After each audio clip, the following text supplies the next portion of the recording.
الإسلام ديني ومحمدا رسول الله.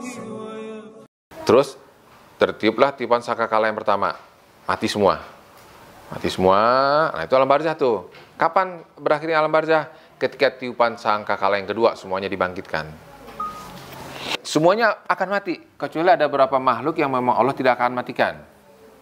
Artinya makhluk itu, malaikat itu ada tugasnya. Gitu. Selain daripada itu semuanya mati. Dan cerita tentang kematian para malaikat-malaikat itu cukup membuat merinding juga, serem. Begitu dahsyatnya tiupan sangkakala tersebut.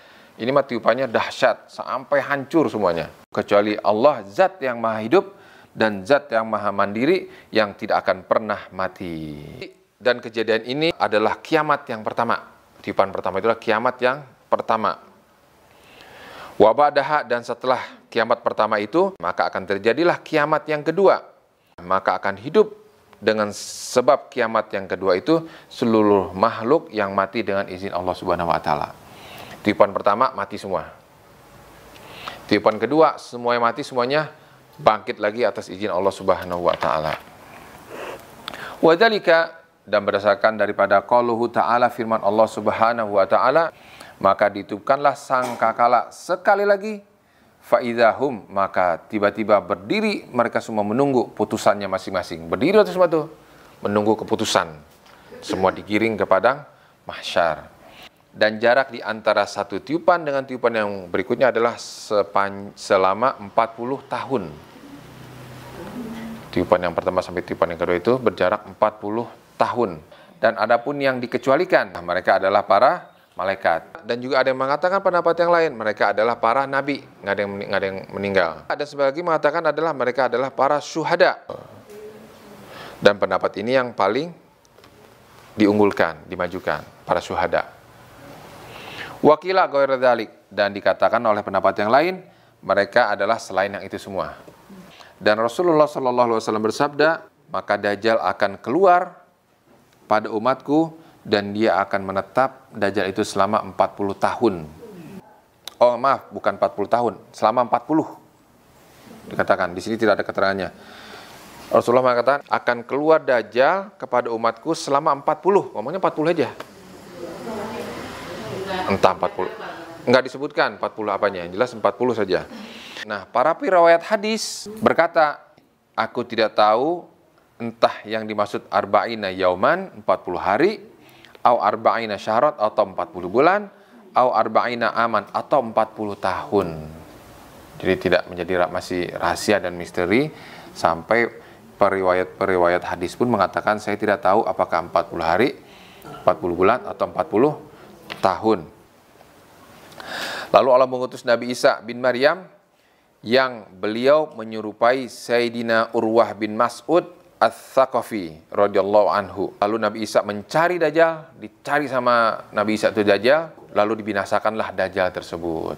Kemudian Nabi Isa yamkutsu, menetap bersama-sama dengan manusia selama 7 tahun. Dan tidak ada di antara dua orang permusuhan sedikit pun selama Nabi Isa mendampingi manusia selama 7 tahun tersebut, nggak ada permusuhan sama sekali.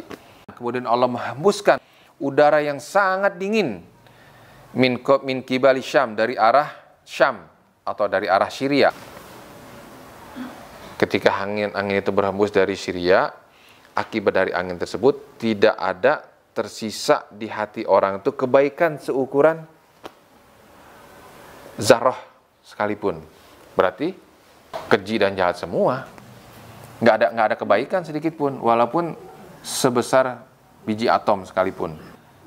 Tidak ada sedikit pun iman pada orang yang terkena angin tersebut. Kecuali akan dicabut sampai jikalau anna ahadakum, salah seorang di antara kalian memasuki jantung pegunungan, masuk ke dalam bumi sekaligus, ngumpet di dalam bunker, pasti akan dimasukinya sampai direngut kebaikan dari keimanan seseorang.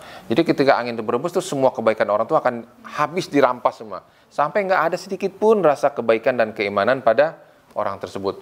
Walaupun orang itu sampai bersembunyi, ngumpet di dalam perut gunung sekalipun, akan terkejar. Maka keburukan manusia tersisa di pangkal paha seekor burung dan dalam daging-daging hewan yang buas. Wallahu a'lam maknanya ini. Dan mereka tidak mengenal kebaikan dan mereka tidak pernah mengingkari kemungkaran sedikit pun. Lalu setan beralih rupa, berupa wujud di hadapan mereka dan berkata, apakah kalian tidak malu? Lalu semua manusia berkata, apa yang kau perintahkan kepada kami? Lalu setan memerintahkan kepada mereka untuk menyembah authan, berhala-berhala. Dan mereka di masa itu berlimpah ruang gerak rizki mereka dan kehidupan mereka membaik. Setelah kebaikan dan keimanan itu dicabut semua, lalu setan merubah wujud dan memerintahkan kepada mereka, apakah kalian nggak malu kondisi kayak begini? Kata manusia semua, apa yang kau perintahkan kepada kami? Setan memerintahkan untuk menyembah berhala. Setelah menyembah berhala, kehidupan mereka berlimpah ruah rizki dan kebaikan. Kemudian sangkakala ditiupkan, lalu tidak seorang pun yang mendengarnya, kecuali ia memiringkan leher dan mengangkat leher. Dan orang yang paling pertama mendengar suara tersebut adalah seorang laki-laki yang memolisi tempat air ontanya. Allahu a'lam. Maka menjadi mati manusia ketika mendengar suara sangkakala tersebut. Riwayat hadis mengatakan, kemudian Allah mengutus menurunkan hujan yang menyerupai air susu. Maka tumbuhlah atau hiduplah dari jasad-jasad manusia. Kemudian ditiupkan sangkakala yang lain. Maka tiba-tiba serentak mereka semua bangkit dan dapat melihat. Kemudian dikatakan, wahai para manusia, bergegaslah kalian semua menghadap Rabb Tuhan kalian semua. Dan maka para malaikat berhentikanlah mereka di hadapannya. Sesungguhnya mereka adalah orang-orang yang akan ditanya, akan dimintai pertanggungjawabannya nanti.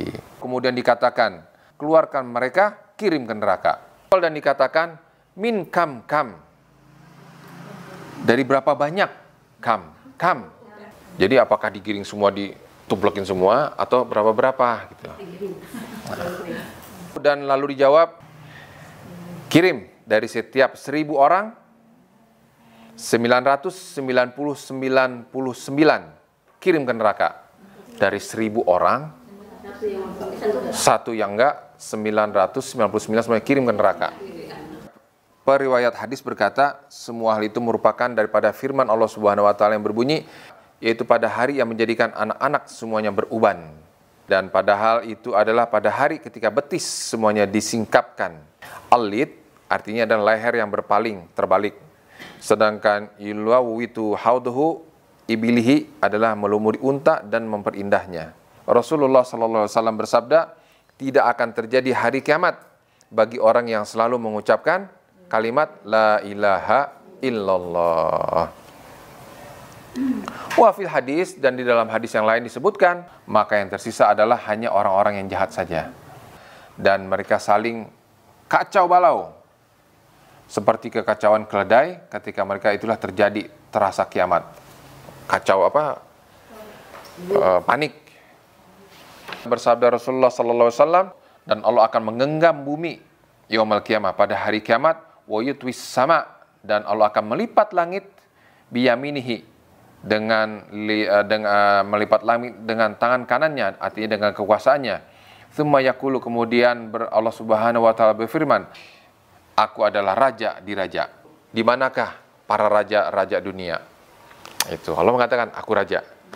Mana raja-raja dunia? Mana para penguasa yang sombong di bumi, dan di manakah para manusia-manusia yang sombong tersebut? Dan Allah melipat bumi dengan tangan kirinya, melipat langit dengan tangan kanannya. Bukan berarti Allah punya tangan, bukan. Itu arti bahwa Allah punya kekuasaan.